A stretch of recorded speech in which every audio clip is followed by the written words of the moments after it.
Radhe Radhe friends. आज हम ज्येष्ठ शुक्ला निर्जला एकादशी के व्रत कथा सुनेंगे। वर्ष की 24 एकादशियों में ज्येष्ठ के शुक्ल पक्ष की एकादशी सबसे बढ़कर फल देने वाली है। इस एकादशी का व्रत रखने से ही वर्ष भर की एकादशियों के व्रत का फल प्राप्त हो जाता है। इस एकादशी में एकादशी के सूर्योदय से द्वादशी के सूर्योदय तक जल भी न ग्रहण करने का विधान होने के कारण इसे निर्जला एकादशी कहते हैं। ज्येष्ठ मास में दिन बहुत बड़े होते हैं और प्यास भी अधिक लगती है। ऐसी दशा में इतना कठिन व्रत रखना सचमुच बड़ी साधना का काम है।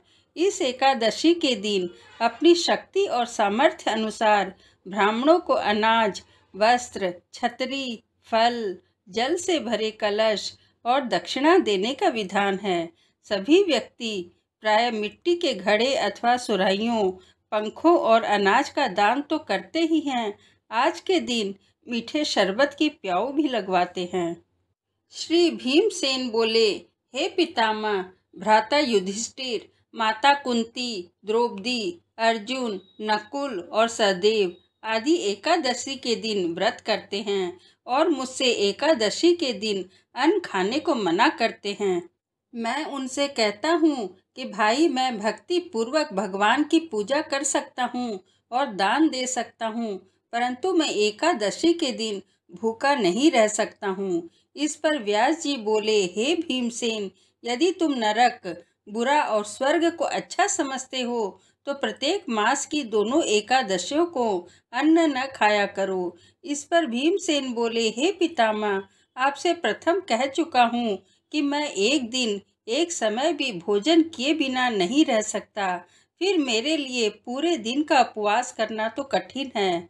मेरे पेट और में अग्नि का वास है, जो अधिक अन्न खाने पर शांति होती है, और मैं प्रयत्न करूँ तो एक व्रत अवश्य कर सकता हूँ। अतः आप मुझे कोई एक ऐसा व्रत बताइए जिससे मुझे स्वर्ग की प्राप्ति हो। श्री व्यास जी बोले, हे वायुपुत्र, बड़े बड़े ऋषि और महर्षियों ने बहुत से शास्त्र आदि बनाए हैं। यदि कलयुग में मनुष्य उनका आचरण करे तो अवश्य ही मुक्ति को प्राप्त होता है। उनमें धन खर्च बहुत होता है। उसमें से जो पुराणों का सार है उसे कहता हूँ कि मनुष्य को दोनों पक्षों की एकादशियों का व्रत करना चाहिए। इससे उन्हें स्वर्ग की प्राप्ति होती है। श्री व्यास जी बोले, हे भीमसेन, कृष्ण और मिथुन संक्रांति के मध्य में ज्येष्ठ मास की शुक्ल पक्ष की एकादशी होती है। उसका निर्जल व्रत करना चाहिए। इस एकादशी के व्रत में स्नान और आचमन में जल वर्जित नहीं है, लेकिन आचमन में 6 मासे जल से अधिक जल नहीं लेना चाहिए। इस आचमन से शरीर की शुद्धि होती है। आचमन में 6 मासे से अधिक जल मद्यपान के समान है। इस दिन भोजन नहीं करना चाहिए, क्योंकि भोजन करने से व्रत नष्ट हो जाता है। यदि सूर्योदय से सूर्यास्त तक मनुष्य जलपान न करे तो उससे 12 एकादशी के फल की प्राप्ति होती है। द्वादशी के दिन सूर्योदय से पहले ही उठना चाहिए। उसके पश्चात भूखे ब्राह्मण को भोजन कराना चाहिए।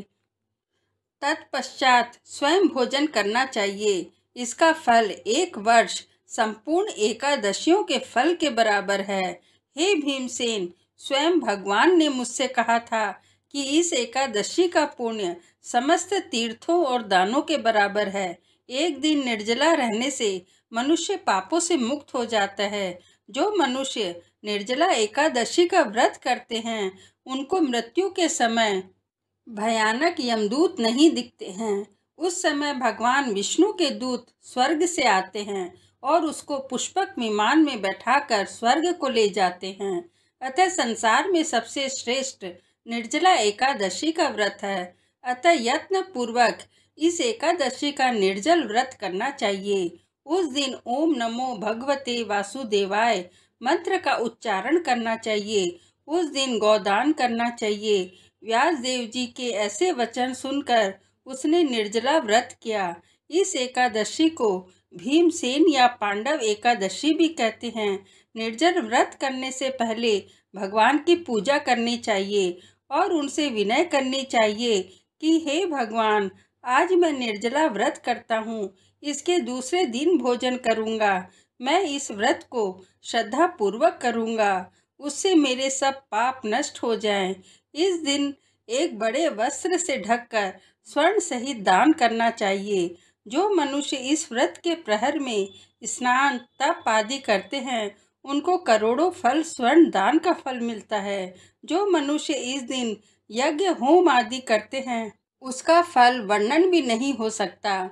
इस निर्जला एकादशी के व्रत से मनुष्य विष्णु लोक को जाता है। जो मनुष्य इस दिन अन्न खाते हैं, उसे चांडाल समझना चाहिए। वे अंततः नरक में जाते हैं। ब्रह्म हत्यारे, मद्यपान करने वाले, चोरी करने वाले, गुरु से द्वेष करने वाले, असत्य बोलने वाले इस व्रत को करने से स्वर्ग को जाते हैं। हे कुंती, जो पुरुष या स्त्री इस व्रत को श्रद्धा पूर्वक करते हैं, उनके निम्नलिखित कर्तव्य हैं। उन्हें सर्वप्रथम विष्णु भगवान की पूजा करनी चाहिए, तत्पश्चात गौदान करना चाहिए। उस दिन ब्राह्मणों को दक्षिणा, मिष्ठान आदि देना चाहिए। निर्जला के दिन अन्न, वस्त्र, छत्र, उपाहन आदि का दान करना चाहिए। जो मनुष्य इस कथा को प्रेम पूर्वक सुनते व पढ़ते हैं, उनको स्वर्ग की प्राप्ति होती है। बोलो विष्णु भगवान की जय।